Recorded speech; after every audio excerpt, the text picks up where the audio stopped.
नमस्कार, स्वागत है आप सभी का। आपके साथ मैं हूं अपर्णा मौसम और बुलेटिन की शुरुआत कर रहे हैं इस वक्त की बड़ी खबर के साथ। बड़ी खबर आपको बता दें, शूटआउट की तैयारी। विकास दुबे का एक ऑडियो वायरल हुआ है। विकास दुबे और कांस्टेबल की बातचीत का ये ऑडियो है, जिसमें विकास दुबे सभी को खत्म करने की बात कह रहा है। विकास ने कहा, आने दो, आज सबको खत्म कर दूंगा, चाहे मुझे जिंदगी जेल में ही क्यों ना काटनी पड़े। विकास दुबे और कांस्टेबल की बातचीत का ये ऑडियो उस रात का है जिस रात पुलिस बिकरू गांव में विकास दुबे को पकड़ने के लिए पहुंची थी। और उससे पहले एक कांस्टेबल से बातचीत में विकास दुबे कह रहा है कि आज आने दो, सभी को देख लूंगा, आज की रात बड़ा कांड करूंगा। तो शूटआउट का पूरा प्लान विकास दुबे की ज़बानी सुनिए। ये जो ऑडियो सामने आया है विकास दुबे और कांस्टेबल की बातचीत का, जिसमें विकास दुबे अपने नापाक इरादे खुद जाहिर कर रहा है। हेलो जी, ये कोई फर्जी मुकदमा लिखवा रहा। अच्छा एक महिला से उन्हें जी समझे जी मुझे गाड़ी करनी पड़े जी तो इतना बड़ा कांड करूंगा, फिर भी चाहते हैं कि हाँ किसी को बाला पड़ा। रुको, हमें एक बार पहुँच ले तो हमें बुला रहे हैं, हमें तो रुक रहा। पूरी चीज में मर गया। जी जी फोन कर दूंगा इसके ऊपर, तो जिंदगी दूंगा जीवन, लेकिन इसकी बता रहा हूँ विकास दुबे का शिकार होगा। अरे जब तक हमें मैं मार नहीं लूंगा तब तक रुको, तो हमें जाने दो, हमें जाने दो हम अभी रुको, तो आप हमें तो समझ दो, सब समझाएंगे हम। बताता रहा हूँ। ठीक हो गया, तो हुआ क्या? पुलिस हेलो जी, ये कोई फर्जी मुकदमा लिखवा रहा। अच्छा एक महिला से उन्हें जी समझे जी मुझे गाड़ी करनी पड़े जी तो इतना बड़ा कांड करूंगा, फिर भी चाहते हैं कि हाँ किसी को बाला पड़ा। रुको, हमें एक बार पहुँच ले तो हमें बुला रहे हैं, हमें तो रुक रहा। तो सुना आपने विकास दुबे एक कांस्टेबल की बातचीत का ये पूरा ऑडियो न्यूज़ 18 के पास हाथ लगा है, और जिसमें विकास दुबे कांस्टेबल से बातचीत के दौरान इस बात को साफ कर रहा है कि आने दो किसी को भी, मैं सबको देख लूंगा।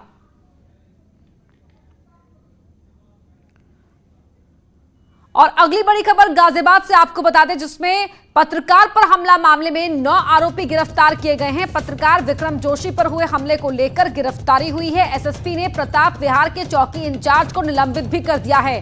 कल रात बदमाशों ने सिर में पत्रकार के गोली मारी थी। छेड़खानी की शिकायत करने पर गोली मारी थी। अस्पताल में जिंदगी और मौत से लड़ रहा है इस वक्त पत्रकार, और 9 आरोपियों को पुलिस इस मामले में गिरफ्तार कर चुकी है। पत्रकार ने छेड़खानी की शिकायत दी थी थाने में, और उस पर वक्त रहते कार्रवाई नहीं हुई, जिसके बाद हमलावरों के हौसले इतने बढ़ गए कि सरेराह हमलावरों ने पत्रकार पर हमला कर दिया और गोली मारकर फरार हो गए। अमित राणा हमारे सहयोगी फोन लाइन पर जुड़ रहे हैं। अमित, 9 लोग गिरफ्तार किए जा चुके हैं और साथ ही पुलिसकर्मी पर भी कार्रवाई हुई है। जी बिल्कुल, इस पूरे मामले में अब तक का जो करंट अपडेट है वो यही है कि अब तक पुलिस 9 लोगों को गिरफ्तार कर चुकी है। वहीं दूसरी ओर जो चौकी पड़ती है प्रताप विहार चौकी इंचार्ज को सस्पेंड भी कर दिया गया है। पूरा मामला यही था कि जिस तरीके से उन्होंने एप्लीकेशन दी थी, उस एप्लीकेशन पे कोई कार्रवाई नहीं होती है, उसके बाद बदमाश और ही बेखौफ होते हैं और इस तरह की घटना को अंजाम दे देते हैं, और पत्रकार को सरेराह उनकी 2 छोटी मासूम बेटियों के सामने ही गोली मार दी जाती है। अब पत्रकार जिंदगी और मौत के बीच अस्पताल में जूझ रहे हैं। हालांकि गाजियाबाद पुलिस ने के आला अधिकारियों ने कार्रवाई करते चौकी इंचार्ज को सस्पेंड कर दिया है, लेकिन बड़ा सवाल ये खड़ा होता है कि अगर समय रहते इनकी शिकायत पर विचार कर लिया जाता तो शायद आज एक पत्रकार जिंदगी और मौत के बीच में ना जूझ रहा होता। जी अपर्णा, बहुत शुक्रिया अमित आपका इस जानकारी के लिए।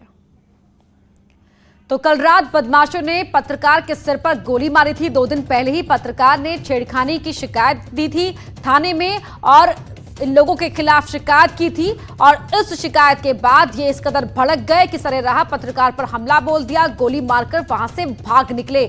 बड़ा सवाल ये कि इस तरह से ये हरकत की गई, ये वारदात को अंजाम दिया गया और इन हमलावरों के मन में इस बात का जरा भी खौफ नहीं था कि वो पकड़े जाएंगे, कल को सलाखों के पीछे होंगे, और उन्होंने इस वारदात को सरेराह अंजाम दिया। मध्य प्रदेश के राज्यपाल लालजी टंडन का आज सुबह लखनऊ के मेदांता अस्पताल में निधन हो गया। वो लंबे समय से किडनी और लीवर इन्फेक्शन की बीमारी से जूझ रहे थे और अस्पताल में भर्ती थे। आज सुबह करीब 5:30 बजे उन्होंने आखिरी सांस ली। लालजी टंडन यूपी में बीजेपी के वरिष्ठ नेताओं में शुमार थे और कई बार राज्य सरकार में मंत्री भी रह चुके थे। एमपी का राज्यपाल बनने से पहले वो बिहार के राज्यपाल भी रह चुके थे। राष्ट्रपति रामनाथ कोविंद, प्रधानमंत्री मोदी, यूपी के सीएम योगी समेत बीजेपी के तमाम नेताओं ने लालजी टंडन के निधन पर शोक जताया है। यूपी सरकार ने लालजी टंडन के निधन पर 3 दिनों के राजकीय शोक का ऐलान किया है। आज शाम करीब 4:30 बजे गुलाला घाट पर उनका अंतिम संस्कार किया जाएगा।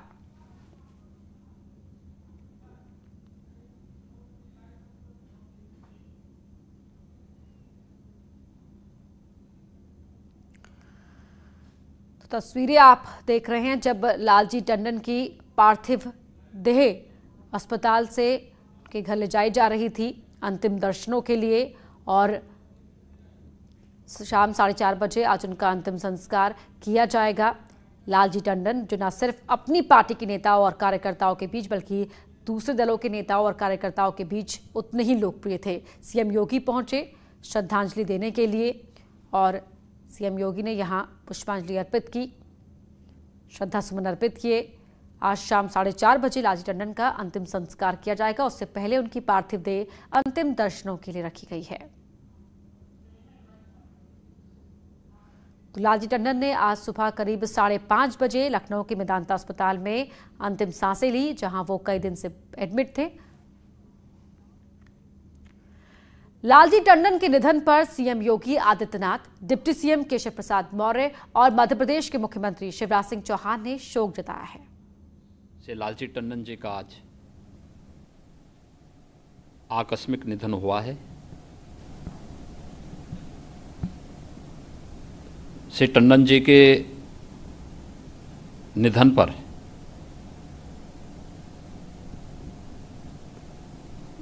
मैं उनके प्रति विनम्र श्रद्धांजलि अर्पित करता हूं। शोक संतप्त परिजनों के प्रति अपनी गहरी संवेदना भी व्यक्त करता हूं। मैं परमपिता परमात्मा से प्रार्थना करता हूं कि वो दिवंगत आत्मा को अपने श्री चरणों में स्थान दे और उनके शोक संतप्त परिवार को ये गहन दुख सहन करने की क्षमता दे। टंडन जी, हम स्मृतियों में आपको सदैव जीवित बनाए रखेंगे। भारतीय जनता पार्टी के बहुत ही वरिष्ठ नेता, मध्य प्रदेश के महामहिम राज्यपाल, बिहार के पूर्व राज्यपाल, लखनऊ के पूर्व सांसद, लंबे समय तक उत्तर प्रदेश सरकार के मंत्री के रूप में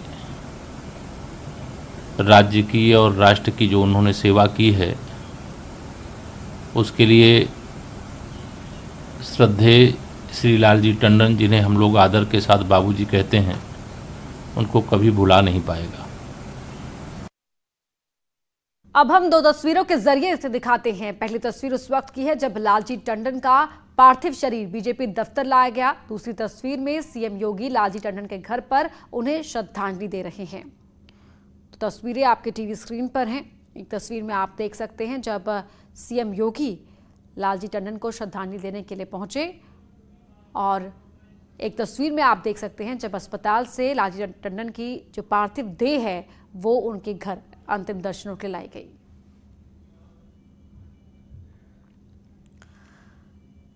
तो सीएम योगी ने घर जाकर श्रद्धांजलि दी और लालजी टंडन के निधन से शोक सभी में है।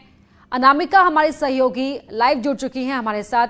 अनामिका, बीजेपी के लिए ये एक ऐसी क्षति है जिसकी भरपाई संभव नहीं है। आज शाम को अंतिम संस्कार का कार्यक्रम है, उससे पहले कौन कौन अब तक पहुंचा है अंतिम दर्शनों के लिए?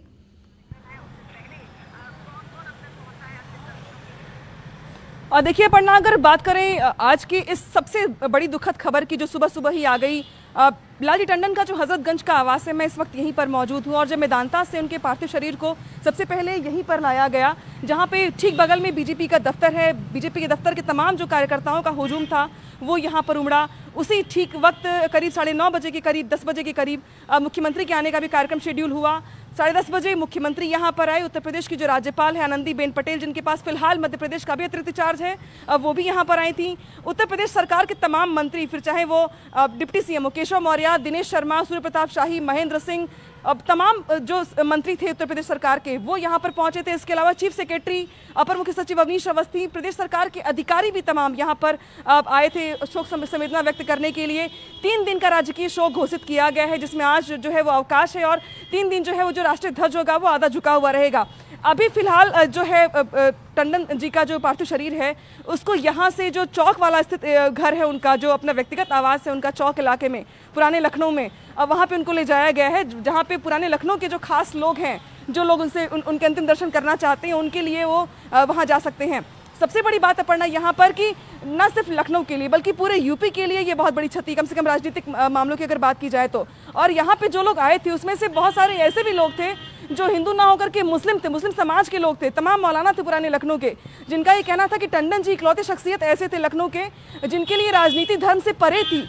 वो पुराने लखनऊ के ऐसे शख्सियत थे जो होली में भी मुसलमानों को शामिल करते थे, दीपावली में भी मुसलमानों को शामिल करते थे। उनकी स्वीकार्यता पुराने लखनऊ में इतनी ज़बरदस्त थी कि जो मुस्लिम समाज के लोग थे, जो सबसे पुराना विवाद था शिया सुन्नी का, उसको लेके भी टंडन जी ने बहुत हद तक उसको सॉल्व किया। आपसी भाईचारे की मिसाल थे लालजी टंडन, कम से कम लखनऊ की अगर बात की जाए तो ये पूरे लखनऊ की अगर और यही वजह है कि आज उनके निधन की खबर जिस तरह से मिली, समाचार जिस वक्त मिला, तो उसके बाद से ही हर कोई अपनी शोक संवेदनाएं व्यक्त कर रहा है और जो लखनऊ में है वो अंतिम दर्शन के लिए पहुंच रहा है। अनामिका, बहुत शुक्रिया आपका इस पूरी जानकारी के लिए।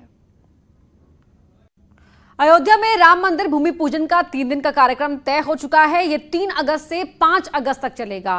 कार्यक्रम इस तरह से होगा: 3 अगस्त को गौरी गणेश की पूजा होगी और 4 अगस्त को राम रचा का कार्यक्रम होगा। 5 अगस्त को प्रधानमंत्री मोदी अयोध्या आकर मंदिर की आधारशिला रखेंगे। ट्रस्ट की बैठक में यह फैसला लिया गया। संतों ने पीएम मोदी के अयोध्या आने को लेकर उनको धन्यवाद भी दिया है। राम भक्तों के इंतजार की घड़ियां अब खत्म हो गई है। उनके आराध्य जल्द ही भगवान राम अपने भव्य मंदिर में बैठेंगे। इसके लिए बाकायदा तैयारियां पूरी कर ली गई हैं। 5 अगस्त को सूबे के प्रधानमंत्री अयोध्या पहुंचेंगे और अयोध्या आकर यहां पर श्री राम लला के भव्य मंदिर का भूमि पूजन करेंगे। आपको बता दें कि यह कार्यक्रम बेहद भव्य होने जा रहा है। 3 अगस्त से ही रामलला के परिसर में अनुष्ठान शुरू हो जाएगा। सबसे पहले गौरी गणेश की पूजा होगी, प्रथम दिन 3 तारीख को होगी। उसके बाद 4 अगस्त को रामार्चन होगा और 5 अगस्त को वैदिक विद्वानों के बीच में 12:15 के आसपास प्रधानमंत्री श्री राम जन्मभूमि की शिला पूजन करेंगे। आपको एक चीज़ और बता दें कि इस दरमियान वहां पर सोशल डिस्टेंसिंग और गिने चुने लोगों को ही निमंत्रण दिया जाएगा, क्योंकि कोरोना काल चल रहा है। इस वजह से एहतियात भी बरता जाएगा। संत समाज जहां एक तरफ प्रफुल्लित है कि उनके आराध्य भव्य मंदिर में बैठने जा रहे हैं, तो वहीं अब जो 70 एकड़ जमीन है उसको भी विस्तार करने की योजना श्री राम जन्मभूमि तीर्थ क्षेत्र ट्रस्ट बना रहा है। बीते दिनों ट्रस्ट की हुई बैठक में यह निर्णय लिया गया है कि 70 एकड़ जमीन पर्याप्त नहीं है, इसलिए आसपास की और जमीनों को सहमति के आधार पर अधिग्रहण किया जाएगा। सहमति के आधार पर लोगों से लिया जाएगा। अयोध्या से न्यूज़ 18 के लिए निमिष गोस्वामी। और बड़ी खबर आपको बता दें, एनसीईआरटी की किताब में आर्टिकल 370 को शामिल किया जाएगा, यानी कि क्लास 12वीं के छात्र इसे पढ़ पाएंगे। आर्टिकल 370 राजनीति शास्त्र की किताब में इसे शामिल किया जाएगा और कक्षा 12वीं के छात्र अब इसे पढ़ पाएंगे। धारा 370 से देश को क्या नुकसान था, किताब में बताया गया। 5 अगस्त 2019 को जम्मू कश्मीर से धारा 370 हटाई गई थी और अब एनसीईआरटी की किताब में इसे बाकायदा शामिल कर लिया गया है और छात्र इसे पढ़ पाएंगे। जो 12वीं क्लास के छात्र होंगे वो अपनी पॉलिटिकल साइंस की बुक में इसे पढ़ पाएंगे। राजनीति शास्त्र की किताब में आर्टिकल 370 के बारे में छात्र पढ़ पाएंगे। उन्हें इस बात की जानकारी हो पाएगी कि धारा 370 से देश को क्या नुकसान था। किताब में इस बात की पूरी जानकारी विस्तृत तरीके से दी जाएगी। तो 5 अगस्त 2019 को जम्मू कश्मीर से धारा 370 हटाई गई और अब लगभग ठीक 1 साल बाद इसे कोर्स में शामिल किया जा रहा है।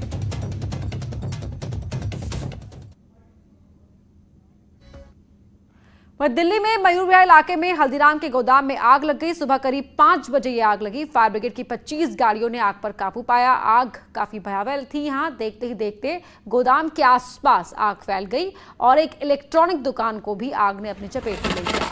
तस्वीरें आप देख सकते हैं, आग की भयानक लपटों को आप देख सकते हैं, धुएं का गुब्बार और फायर टेंडर्स की कोशिशें आग पर काबू पाने की आप देख सकते हैं। लगातार पानी की बौछारों से आग की लपटों को शांत करने की कोशिशें यहां पर की गई।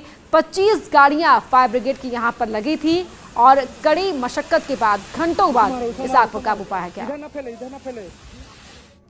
और अब बात आगरा की, जहां आपसे कहा सुनने के बाद 2 पक्षों में जमकर मारपीट हुई। मारपीट का वीडियो सोशल मीडिया में वायरल हो रहा है। मारपीट का मामला थाना एतमादपुर क्षेत्र के नेशनल हाईवे इलाके का है। यहां किसी बात को लेकर पड़ोसियों के बीच विवाद हो गया और उनके बीच मारपीट शुरू हो गई। दोनों ही तरफ से जमकर लात घूंसे चले। रास्ते में जा रहे किसी राहगीर ने इस मारपीट का वीडियो बनाकर सोशल मीडिया में वायरल कर दिया। आप इस वीडियो में देख सकते हैं किस तरह से यहाँ पर मारपीट हो रही है। मारपीट में बुजुर्ग और एक महिला भी शामिल है।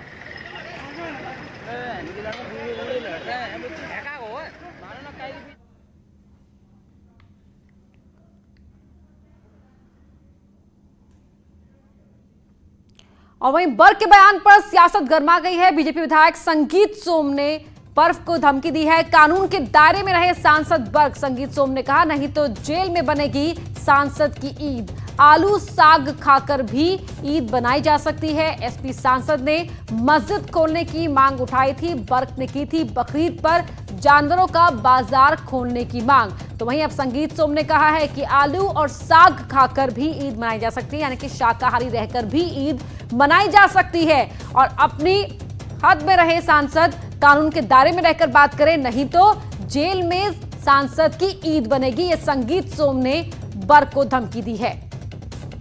तो बर्क के बयान पर अब सियासत गर्मा गई है।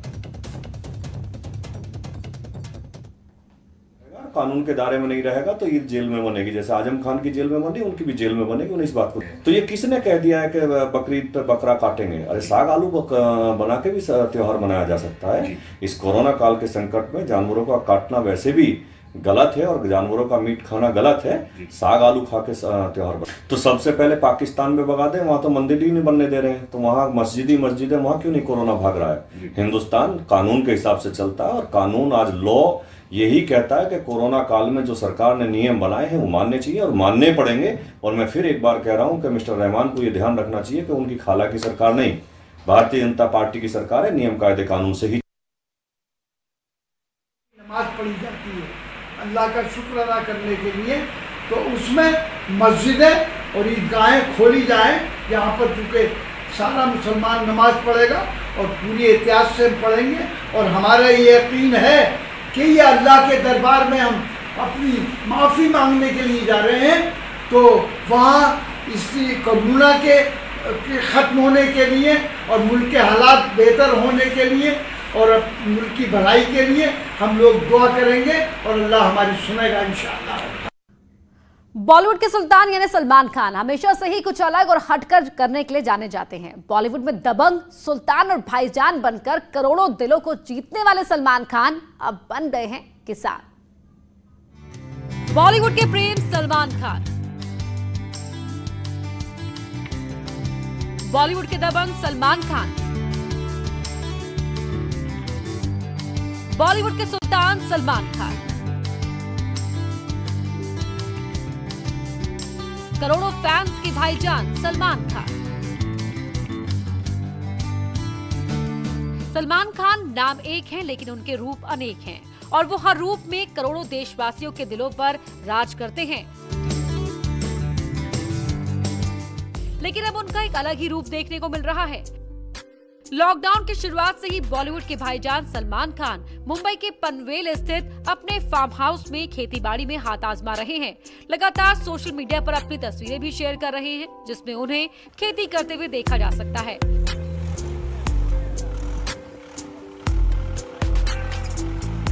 हाल ही में सलमान ने अपने इंस्टाग्राम अकाउंट पर एक वीडियो शेयर किया है। इस वीडियो में सलमान के साथ दूल्हा वेंतूर समेत कई और लोग भी मौजूद हैं, जो खेती के काम में उनकी मदद कर रहे हैं। वीडियो में सलमान धान खेत में रोपने के बाद हाथ मुंह धोते नजर आ रहे हैं। सलमान ने इस वीडियो के कैप्शन में लिखा है, चावल की खेती पूरी कर ली गई है।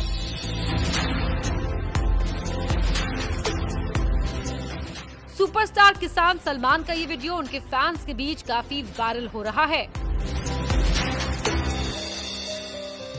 बता दें कि कुछ समय पहले सलमान एक वीडियो में खेत में ट्रैक्टर चलाते हुए नजर आए थे।